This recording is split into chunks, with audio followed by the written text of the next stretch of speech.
یا ګناه چې ده هغه د خپلې ګاونډۍ سره زینا کوي چې یو بنده د ګاونډۍ ښځې سره زینا وکړي دا د شرک نه پس وې دا ډېره لویه ګناه ګاونډي په تا اعتماد کړی دی ګاونډي په تا تکیه کړې ده ګاونډي ته د خپل کور چوکیدار حساب کړی ګاونډي ته د خپل عزت چوکیدار حساب کړی چې دی به زما د کور د عزت چوکیداری به ماله کړي دا زما ګاونډي دی او ده ورسره دا خیانت وکړو نبی علیه السلام فرمایي د شرک نه پس لویه ګناه بیا ده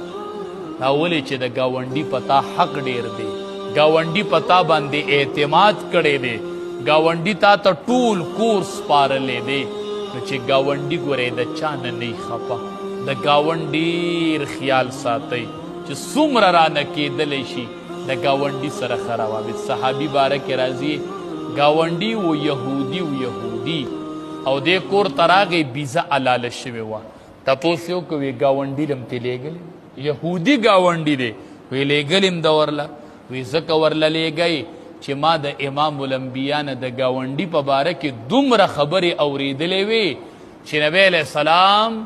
زه دې ته رسېدلم چې نبی علیه السلام یې را سره په میراث کې شریکوي دومره ما د امام الانبیا نه د ګاونډي حقوق اورېدلې دي نو لحاظه وی ګاونډي